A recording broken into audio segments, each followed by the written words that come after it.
हाँ जी, point number 5 है study of patients with disease और without disease to identify the risk factor. अब disease और नॉन डिजीज में रिस्क फैक्टर आपने रिस्क फैक्टर इन डिजीज देखना है तो ये होता है केस कंट्रोल स्टडी। अब देख लेते हैं क्या होता है disease versus non disease history of risk factors, तो ये केस कंट्रोल होगा, शो व्हाट हैपेंड, ठीक है, क्या हुआ था।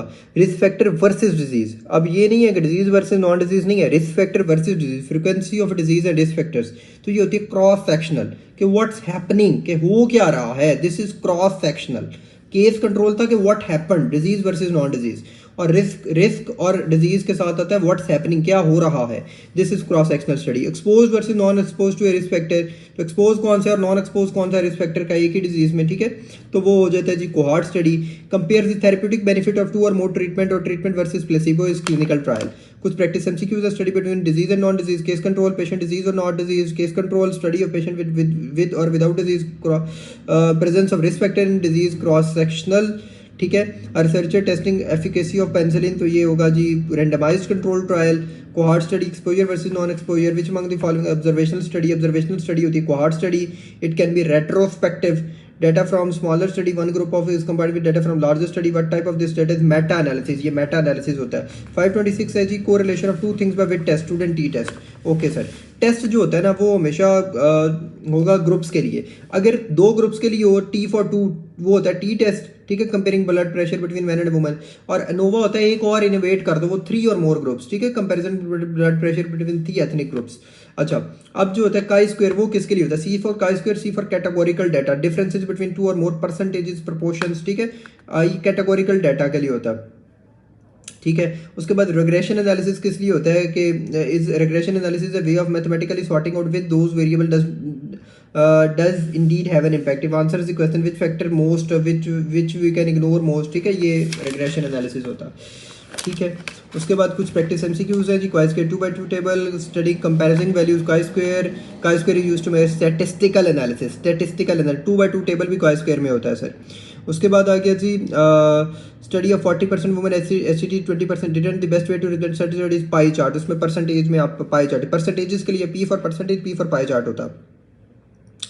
यूनिवर्स का मतलब क्या होता है, स्टैटिस्टिक्स में पॉपुलेशन होता है, Kaplan mayor curve, survival of patient, ठीक है। 527 पॉइंट है normal distribution curve, mean mode median होता है, कोइंसाइड करते हैं, इक्वल होते हैं, मीन जो होता है equal to sum of values over total number of values, ये होता है मीन के सम ऑफ सारी values over total number of values. Median क्या होता है, मिडल वैल्यू, ठीक है, मतलब range and ascending order, but if there are even numbers of values then median will be the average of the middle 2/3, ठीक है, middle जो 2 होती हैं उनका एवरेज हो जाता है मीडियन। मोड क्या होता है, मोस्ट कॉमन वैल्यू जो होती है जो रिपीट हो रही होती है, if number of list repeated then there is, अगर कोई रिपीट ना हो तो there is no mode in the list. Practice MCQs हैं, ये आसानी से इससे हो जाएंगे। इसमें basic measurement of central tendency median होता है, variance is variability among individuals, one standard deviation both side of the mean in normal distribution curve, mode is the most common repeated value in data. 528 है जी early diagnosis and treatment secondary prevention. चलो जी, chronic diseases, cancer, diabetes, ischaemic heart disease, इनमें क्या होती है जी primordial prevention. Primordial prevention क्या है, इंडिविजुअल और मैस एजुकेशन करते हो आप, रिड्यूस करते हो रिस्क फैक्टर्स को। अच्छा, ये थी प्राइमोडियल इंडिविजुअल और मैस एजुकेशन से।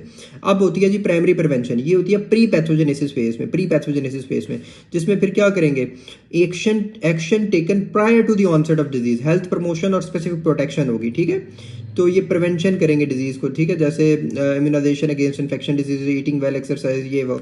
अच्छा, ये है प्राइमरी प्रिवेंशन। सेकेंडरी प्रिवेंशन क्या है, done in pathogenesis phase.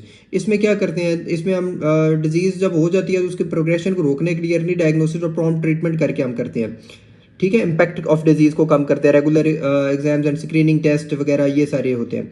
Tertiary prevention क्या होती है, लेट पैथोजेनेसिस फेज में होती है, ठीक है, aims to soften the impact of an ongoing illness और injury that lasting effects, cardiac और स्ट्रोक रिहैब प्रोग्राम वगैरह, ये डिसेबिलिटी लिमिटेशन रिहेबिलिटेशन जो होती है ना वो इसमें आती है।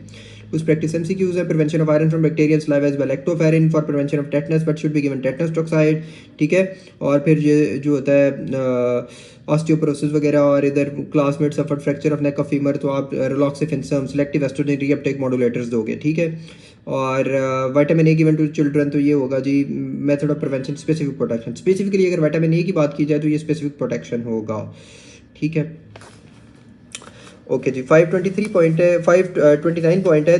थायराइड लिम्फ ड्रेनेज होती है, deep cervical lymph nodes, inferior thyroid veins drain into brachiocephalic vein, superior middle जो होती है इंटरनल जुगुलर वेन। 530 पॉइंट है जी, ulcer due to hypertension is Martorell ulcer, ulcer due to hypertension is Martorell ulcer caused by anaerobic staphylococcus is Meleney's ulcer, skin burns की वजह से Marjolin, Marjolin ulcer, ulcer caused by non emulating anaerobic और micro elevator streptococcus staph aureus, Meleney's ulcer, मेलिनीज ulcer. मेलिनीज जो होता है वो staphylococcus, ठीक है, और स्ट्रेप्टोकोकस में होता है, मार्जुलिन जो होता है वो बर्न में होता है, और मॉर्टल जो होता है वो हाइपरटेंशन में होता है।